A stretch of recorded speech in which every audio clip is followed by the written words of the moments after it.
Charlie built herself a new car with the insurance money that came in after her taco truck burnt down, but instead of an economic automobile, she made herself a hot rod out of bits of old military gear. It's got a rocket-resistant frame and an engine that's been refitted to run on unleaded gasoline mixed with plain Coca-Cola, or vanilla Coke if you want to run supercharged. She says she got the idea for using parts of tanks from that old movie with Lori Petty and the mutant kangaroos. I got no idea what she's talking about, and she refuses to properly remember the title. I never saw any movies growing up. My parents were members of an esoteric cult that operated deep in the mountains, and all I knew of the real world was a handful of old Ninja Turtle comic books that had me convinced that the planet was overrun with mutant monsters until I was late in my teens. Though to be honest, sometimes I still think the world really is that way, just behind the scenes. With the right sort of eyes, anybody can be a mutant. Maybe you are. Maybe I am. I think all sorts of stuff like that. You think things like that when you're raised as a member of a religious order that prays to an abstract field of binary radiation our leader referred to as a digital thought cloud of love. He thought we'd be able to harness its power to overthrow the government and get his mystery novels sold in reputable bookshops, rather than just Lenny's House of Worms, the bait and tackle shop 3 miles down the road from the cult's central church. Now it's some day in some month of some year, and I'm supposedly an adult. My parents are long behind me, dead in a swamp fire or retired or something. I don't know for sure. They never returned my calls. When I turned 19, I got a job at a small town gas station where I cleaned dead bugs off the front of cars and trucks and big passenger buses.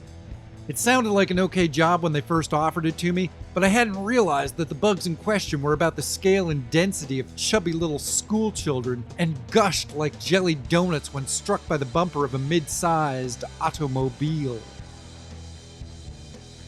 I grew lean and hungry working at the job, as it was hard to eat at the end of the day when you've just spent 12 hours up to your elbows in bug guts. The pay was low, and all they could give me for shelter was a rusted-out train car at the back of the scrapyard. The train car was infested with a strange new breed of termite that lived on iron and shat a corrosive enzyme that could be mixed with any store-bought silicone gel to make a sort of gummy paste that could get you really high. They were weird little bugs, and it was a leaky old metal box, but it was still my home, and I was happy there.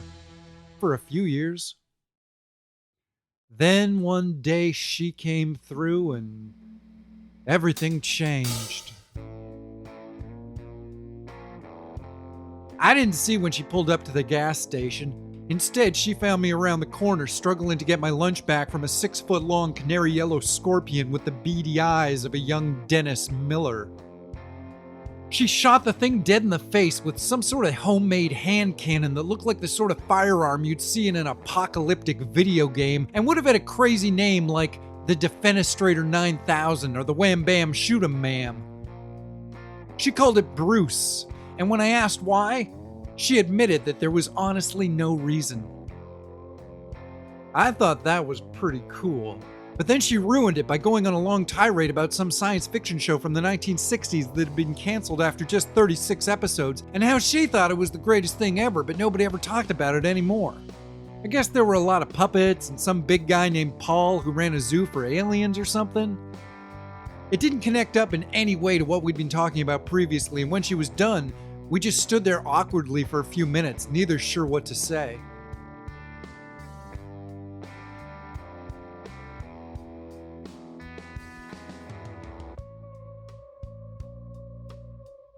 She killed my coworker not long after, which was fine, really, because he was a real piece of crap. We'd been working together for 6 months, and during that time, he'd stolen from and lied to every single person who'd come through the gas station. Even those kindly old voodoo nuns who just wanted directions to the big sacred mud pit outside of town. His name was Larry, short for Lardonic, and it sounded like he'd been in the midst of introducing himself by attempting to slide his tongue into her mouth when she shot him 6 times through the skull, reloaded, and then shot him 6 times more. Bullets are like dairy products, she would tell me later. They go bad if you don't use them up fast. She said to me, I'm gonna give you two choices. Come along or stay behind. Or I guess you can do something else if you feel like it.